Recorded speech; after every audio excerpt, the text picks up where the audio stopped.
Bonjour, bonsoir, ça dépend heure à laquelle vous allez suivre la danoise, votre maman Leki. Bayenge, na mandiko na biso ya PV ya longo. Vraiment, bayenge, bandiko na ngai. Et puis, tolobi, shalom, na ba homme de Dieu. Merci, toi, Sakidila. Na ba chef coutumier, na biso. Bonsoir, bonsoir. Ça dépend heure à laquelle vous allez suivre la danoise.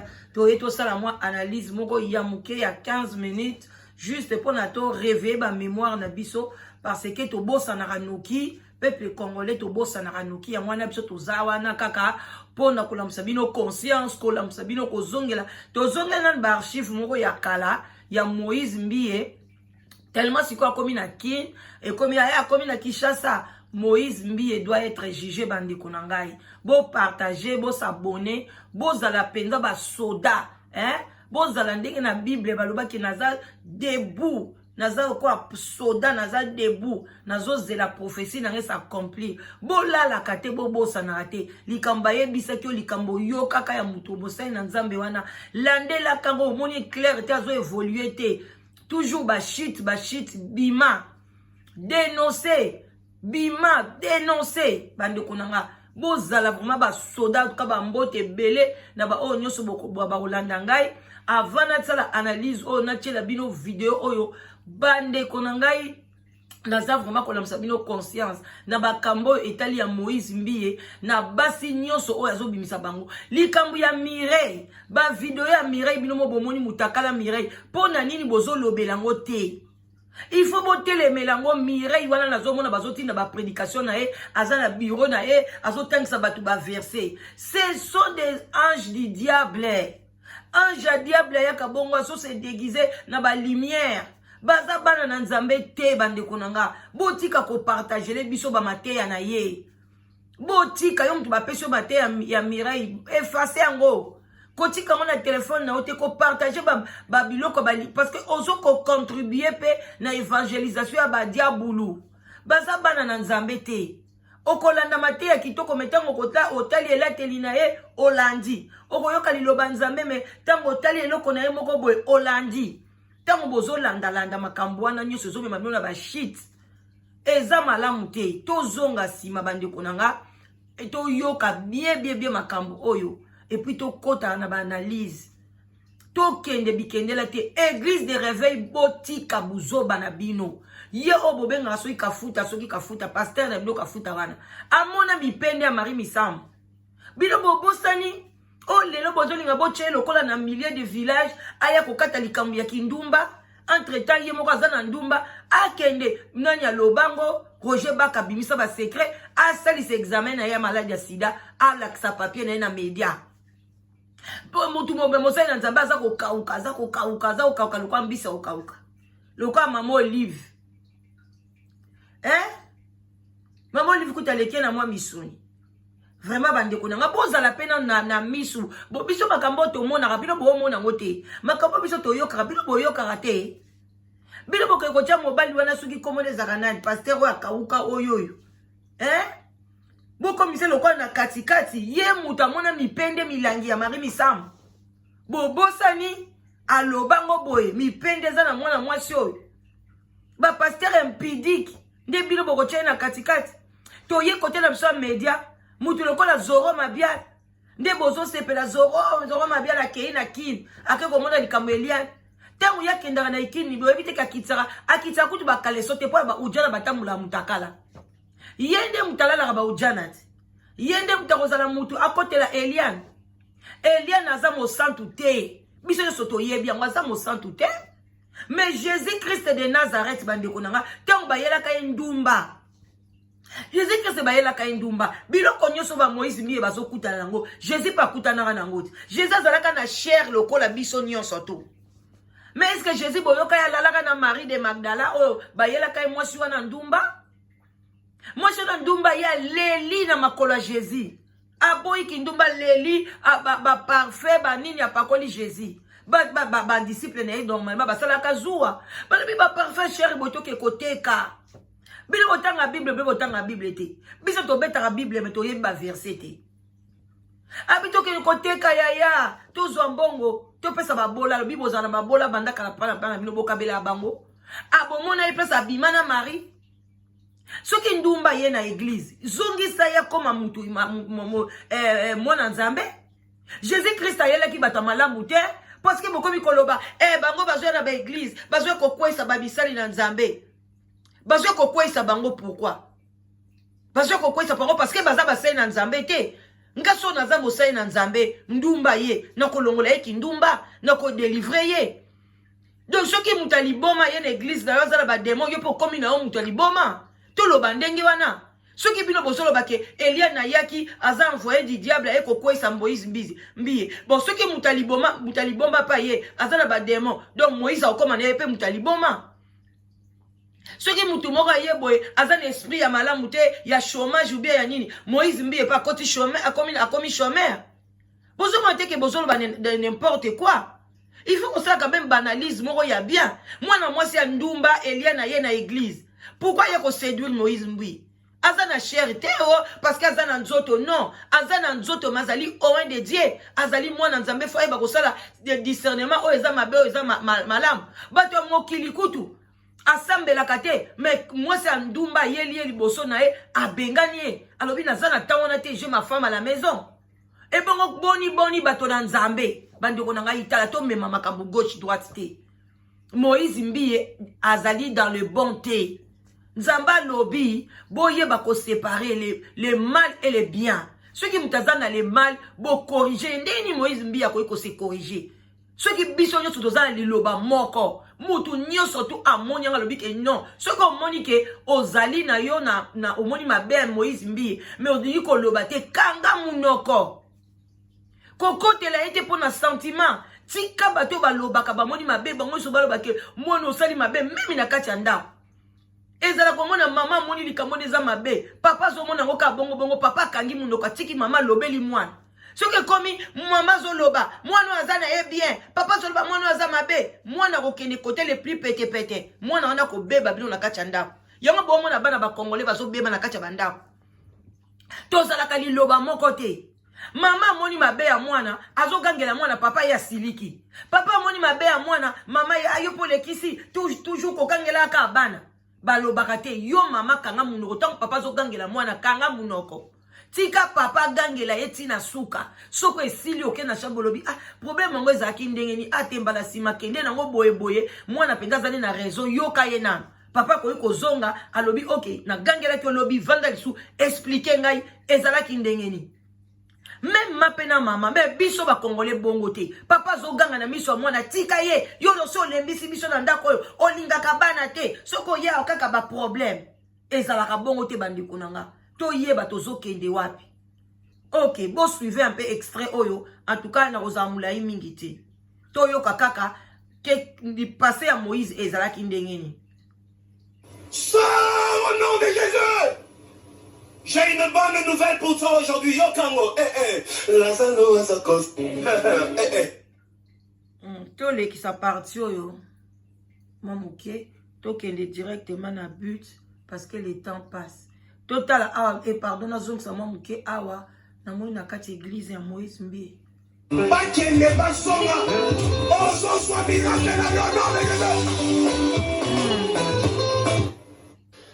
Vous avez donc suivi toutes les versions de cette affaire. Donc, je vous ai pris les 4 versions qui circulent sur Internet. D'abord, la première version qui circule sur les réseaux sociaux, où Moïse Mbi dit Guégué ou Guégué, on en débattra. La version de Moïse Mbi lui-même, parce qu'il a publié une version dans sa page Facebook, vous l'avez suivi. Il y a une autre version que j'ai prise dans son DVD original. Et la 4e version, c'est la version où il est à l'église lors d'un concert ou d'une adoration. Pasteur Christian, vous avez suivi toutes les versions. Qu'est-ce que vous avez entendu? D'après vous, Moïse Mbi dit quoi? Je vous remercie d'abord pour l'invitation. Moi, je pense que ça fait 30 ans. J'ai 30 ans de carrière dans la musique. Moi, je pense même lors d'un jugement, quand il y a des doutes, on fait toujours recours à un expert. Vous voyez, j'ai fait 30 ans dans la musique, cette oreille-là ou ces oreilles-là sont restées dans la musique pendant 30 ans, de 84 jusqu'à 2014. Vous voyez, donc je ne peux en aucune façon rater un truc comme ça. Il a parlé au nom de Guégué. Il n'a pas dit Jésus. Non, c'est pas Jésus-Christ, c'est pas Jésus-Christ, c'est au nom de Guégué. Il est mal parti, parce que là, il pouvait toucher partout, sauf au nom de Jésus. Parce que ça, c'était un héritage pour nous, les enfants de Dieu. Donc, Mais il a touché là, et puis il ne pouvait pas toucher. Pour vous, il n'y a rien à faire. Non, Il a dit Guégué. il a parlé, il a dit au nom des Guégué. Non seulement dans son album. Vous savez, une fois j'étais au salon, chez moi à la maison, je suivais la télé, je les suivais, parce que je les suivais souvent. Je les suivais en plein culte là. J'étais accompagné du pasteur Olivier, et un collègue à moi, pasteur. Alors, j'ai entendu Moïse Mbiye dire au nom des Guégué. Alors pour moi, je me suis dit, bon, c'est peut-être Nalolène, le mot Moutalobi, Jésus Nalolène. Et c'est passé. C'était passé comme ça. J'ai entendu ça, moi-même, du monde comme ça. Je l'ai les oreilles, bien avant que cette affaire n'arrive. Mais même avant ça aussi, Dieu me parlait toujours de ces histoires. Et j'en ai parlé aussi aux autres, aux collègues, par rapport à lui. Vous voyez? Alors, quand l'album est sorti, non seulement que j'ai entendu au nom des Guégué, si vous suivez, vous allez remarquer qu'il dit « Sors au nom des Guégué, Dieu n'a pas de nouvelles pour toi aujourd'hui. » Ah non, attention, Dieu n'a pas de nouvelles pour toi aujourd'hui. C'est lui qui a laissé avec lui à la maison, là, qui suivent. Sors au nom de Guégué, Dieu n'a pas de nouvelles pour toi aujourd'hui. Yokango. C'est pas à moi qu'on doit faire cette histoire-là. On reviendra pour comprendre ça, pour comprendre ça. Donc là, déjà, vous faites une révélation. Au-delà des Guégué, il dit Jaïn. Il n'y a pas de nouvelles pour toi aujourd'hui. Moi, je sais que... On reviendra. Est-ce qu'il a dit Guégué? Est-ce qu'il a dit Jésus? Est-ce qu'il a dit Guégué? Je comprends pas. Tu sais, dès lors que je salue tous les téléspectateurs qui nous suivent, au début, tu as donné l'importance pour laquelle tu as traité le rôle. Je vais te donner le fondement. Il faut que les gens comprennent très bien. La Bible dit ceci dans 1 Corinthiens chapitre 5. Je vais paraphraser, je ne vais pas lire tout. Le verset 11, 12, 13. Maintenant, ce que je vous dis, c'est de ne pas avoir des relations avec quelqu'un, c'est de mon frère. Il est idolâtre, impudique, ravisseur, ou que sais-je encore. Mais je ne vous le dis pas de manière absolue. Mais je suis en train de vous dire d'éloigner le méchant du milieu de vous. Qu'ai-je en effet à juger ces dehors des types de musique? Moi, ça ne me concerne pas de voir ceux qui sont dans le monde profond. La Bible dit c'est là, Dieu lui-même s'en occupe. Mais pour ceux qui sont dit dedans, ôtez le méchant du milieu de vous. Voilà. C'est le premier verset qui me donne le mandat en tant que guetteur. De parler de ces problèmes. Deuxièmement, Ephésiens chapitre 5, le verset 11 à 12. À 12, c'est vrai. La Bible dit clairement, examinez toutes choses vers le verset 9. Et retenez ce qui est agréable et bon pour la volonté de Dieu. Maintenant, il fallait que l'apôtre Paul s'arrête là. Il ajoute, n'ajoutez pas foi et ne participez pas aux œuvres infructueuses des mondes des ténèbres. Vous savez, ténèbres ne signifie pas l'obscurité la plus sombre. Ténèbres dans le langage étymologique veut dire ignorance. Voilà pourquoi on appelle le diable le prince des ténèbres. C'est-à-dire là où règne l'ignorance parmi le peuple de Dieu, c'est le diable qui règne. Mais Satan s'en a quatre. On ajoute en bas, car il est honteux si on vous dit les choses que ces gens font en secret. C'est occulte. Et donc là, de par ces deux éléments, je me sens droit de parler tranquillement de ce qu'il a dit et que tout le monde a entendu. Vous avez entendu quoi? Moi, j'ai entendu Guégué. Ce n'est pas seulement ça. Dans ce qu'on appelle la logique de la magie par les codes, il y a ce qu'on appelle le langage. Il y a aussi le code par les signes. Non, parce qu'on a quand même mis ces signes, tout ce qu'il fait là, comme ça. On ira avec vous pour ceux qui voudront remonter dans l'histoire. Cette histoire ne date pas d'aujourd'hui. On va revenir. Rémi, vous côtoyez ces gens, vous êtes proche de Mike Alambaye, de tout ce monde-là, des gens qui chantent. Je vous reçois comme un peu notre spécialiste en matière de gospel. Vous avez entendu quoi? Je rappelle également que vous êtes musicien, vous faites les montages son, vous connaissez ces choses. Qu'est-ce que Moïse Mbiye a dit clairement? Merci beaucoup pour cette invitation. Alors, je veux dire premièrement, nous faisons les gospels, nous côtoyons tous ces gens-là, mais nous ne sommes pas fanatiques à leur personne. Comprenez, nous travaillons pour l'évangile. Alors, ce que nous, personnellement, nous avons entendu, c'est que tout le monde le sait, hein, au nom de Jésus. Ça a toujours été comme ça. Au nom de Jésus. Mais par après, quelqu'un a attiré notre attention pour nous faire un message. Frère, fais attention, il faut bien suivre ça. Bon, en tant qu'aussi un ancien musicien chante de l'éternel à l'église, puisque le temps ne nous permet plus vraiment d'être, en permanence dans ces milieux. Mais du moins, nous sommes là à côté Tout de suite, casque. On a inséré nos casques là pour bien suivre ça. On a écouté Guégué. Nous avons écouté Guégué. Il n'a pas dit Jésus, il n'a pas dit Jésus. Après, on nous renvoie encore un autre son corrigé. Allô, batata, maman, bandeko, ba oya biso, ba oya bandaka sule ba pourquoi mettre na bandi na ba koshite, na bandi na umela te, ezalaki c'était juste kozongisa bino mo muke na le passé ya Moïse, ya banzembo na ye. Bozo mona dia makambo boye et puis bo condamner Eliam te azala ange du diable azala ange du Satan soki diable aye pembe na yo yo fo benga na ye yango bo mona tokenda ba église bazo kotsa bino ba jeune pona bo benga na ba diable comment biye bango to ba kotsa biso ba jeune bango nde bazo bato benga na ba diable bango soki diable aye pa na bango basangisi na ye nzoto balongoli na ye na bazemi ale bino bozo ko komi ko condamner Eliam bande ko bo keba bo pesa matoi na bino na ba kroni fwati nyonso te misusu bayona pona ba détruire bino pona kosukisa nazo remercier Gloria Olangi. Gloria Olangi, merci na landaka ba analyse na yo de temps à autre mais cette fois-ci oyo osali et pas ya lors moi ka concernant Eliane bravo batala mutaza sur place azo pesa bino ba analyse ya solo mais bolingi ko yoka ba zoro mabelo bazala awa balala bana mike boza ko landa de bango bande ko nanga bokeba ya ko kotela Eliam te et puis aza mobile moko neti aza na mwelekar na mutu aza plutôt tantôt alobi boye na alobi boye alingi ko tia buzz place à buzz te bande ko nanga o eza milimu wa batu soko lingi kokota lola existe bande ko nanga soki lelo boyo o construire ndako na buzoba génération na ba koko na ba ni zabalo bien ko punir tina 4e génération alors ne bo sakanate hein en tout cas prenez garde bande konanga o azana matoya koyoka yoki o azana motema konjima ndimi nazana nga pressé na ok na musala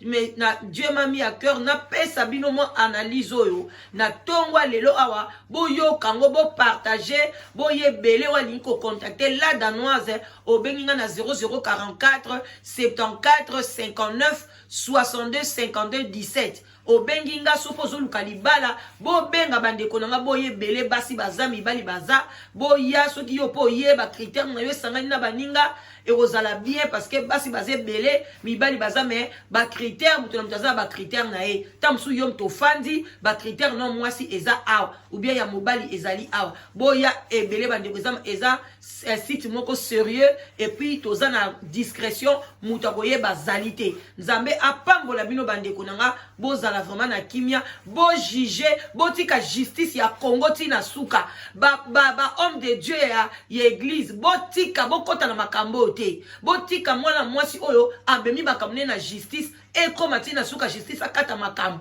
abimisa ba preuve na ye parce que ba preuve ezali téléphone ya baziste ya Mai Kalambai azana mitakala ya basi ebele parce que Mai Kalambai apesaka ye disque dur na ye pona makambo banzembo na bango erake kotala kuna na kati ya disque dur wana amoni na mutakala ya mwasi na ye et pesa ye chair de poule a benda ba mitakala nyoso amona bake ko mona ngona faute na ye yango bo mona ba garder ti sikoyo malgré ba kanga ki ye illégalement mais na faute na ye ba découvrir ba mitakala ya Moïse Mbiye bo tika bo kota makambo te frère Patrice Kanga mnoko vanda kimia tika justice a Congo sala toza na besoin ya justice ya Congo tout le monde a pe que buto bobenga ka béton aye pe na changement mais ceux qui vont étouffer en place bozo pesa biso ko kanda to yina na béton na bino en tout cas boti kala malamu to sololi vraiment ba journée malamu ba bon week-end déjà ba gros bisous la danoise bye.